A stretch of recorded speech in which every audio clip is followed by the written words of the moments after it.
इसी संदर्भ में कि बिहटा में जो नवनिर्मित हवाई अड्डा बन रहा है उसका नामकरण स्वामी सहजानंद श्रद्धेय स्वामी सहजानंद सरस्वती के नाम पर हो, क्योंकि बिहटा उनका आश्रम था, सीताराम आश्रम। और बिहटा में मैं सौभाग्य है बिहटा का कि उतना बड़ा व्यक्तित्व का बिहटा में रहना हुआ जो देश स्तर के व्यक्तित्व थे। और बिहटा में जब निर्माण हो रहा है तो यही बिना कोई कंफ्यूजन के, उसमें बिना कोई विवाद के, और सभी दलित वर्ग, वंचित वर्ग, कमजोर वर्ग, किसान मजदूर की लड़ाई लड़ने वाला व्यक्तित्व स्वामी सहजानंद से बड़ा कोई नहीं हो सकता है, इसलिए उनका नामकरण इस पर हो, इसलिए हम लोग इस आंदोलन में मांग रखे हैं। आशुतोष जी, कांग्रेस भी लगातार जो है कि इस डाक बंगला में प्रोग्राम तो करती है, लेकिन इस डाक बंगला और विक्रम की बात करें, गांधी आश्रम और डाक बंगला की बात करें तो काफी जर्जर हालात है, क्या कहिएगा? यही बात तो समझाना चाहते हैं पब्लिक को। जब कांग्रेस का सांसद तो इतना बड़ा डाक बंगला बना और कितनी इसकी सुसज्जित व्यवस्था थी। जब से कांग्रेस की शासन गई है, इसकी व्यवस्था देखिए क्या व्यवस्था हो गई। और वे विकास पुरुष बने हुए हैं। विकास पुरुष का विकास कहाँ है इस डाक बंगला में? उस क्वेश्चन करना चाहिए आप लोग को, सरकार के मंत्रियों से, सरकार के विधायकों से, अधिकारियों से, कि भाई कांग्रेस पार्टी ने कितना सुंदर इस डाक बंगला का निर्माण कराया और क्या सुसज्जित व्यवस्था थी। और आज की विकास की सरकार पूरे डाक बंगला को ध्वस्त किए हुए, खत्म किए हुए है।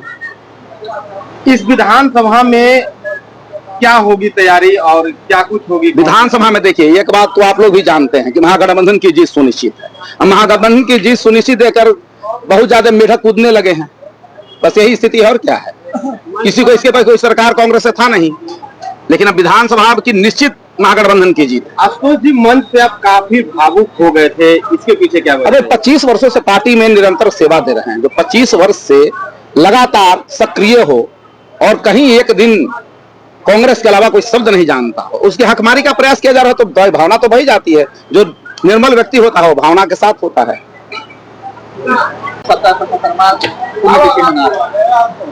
देखिए, पुण्यतिथि मनाना एक इनका तो चिन्हित है, मुख्य कारण इनका तो चिन्हित है। बिहटा में स्वामी सहजानंद सरस्वती जी का कर्म भूमि रहा है, बिहटा सीताराम वही दिन मिला है और संजोग से बिहटा में अंतर्राष्ट्रीय हवाई अड्डा का निर्माण हो रहा है।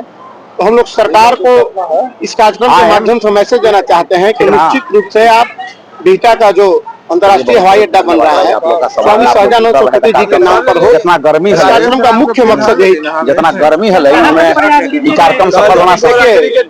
आगाज हम लोग किए हैं और अंजाम तक पहुंचाएंगे। जब तक स्वामी जी के नाम पर हवाई अड्डा का नामकरण नहीं होगा, निश्चित रूप से हम लोग वहाँ पर प्लेन भी नहीं उतरने देंगे। ये भी आपको बता रहे हैं मीडिया के माध्यम से कि प्लेन तभी उतरेगा जब वहाँ स्वामी सहजानंद सरस्वती जी के नाम पर अंतर्राष्ट्रीय हवाई अड्डा का नाम है।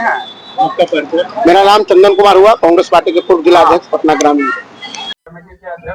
आज विक्रम के डाक बंगला में सरस्वती जी का पुण्यतिथि मनाया गया, क्या कुछ कहेंगे? जिस तरह से पूरा जीवन उन्होंने किसान हितों के लिए आहूत किया, गरीब किसानों के पक्ष में उन्होंने आवाज बुलंद किया, सरकार को उनके आदर्शों को अपनाना चाहिए। और यही प्रधानमंत्री जी वायदा करते थे कि 2022 में हम किसानों की आमदनी को दुगना करने का काम करेंगे, लेकिन स्थिति उल्टा है। आज किसानों का लागत खर्च तिगुना चौगुना हो गया, आमदनी घट गई। तो सरकार को ऐसी नीतियां बनाना चाहिए जिससे खेत खलिहान मजबूत हो, स्कूल अस्पताल मजबूत हो, न कि चंद चुने हुए और धनी वर्ग के लिए पॉलिसियां बने। क्या कहेंगे आप यहाँ पे जो है कि पिछले बार लोकसभा में आपने यहाँ पे प्रोग्राम किया था और इस डाक बंगला के लिए आपने कहा था कि हम इस डाक बंगला का जो है कि उद्धार करेंगे, लेकिन अभी तक डाक बंगला का नहीं, हम लोगों ने दिया है पैसा बनने में।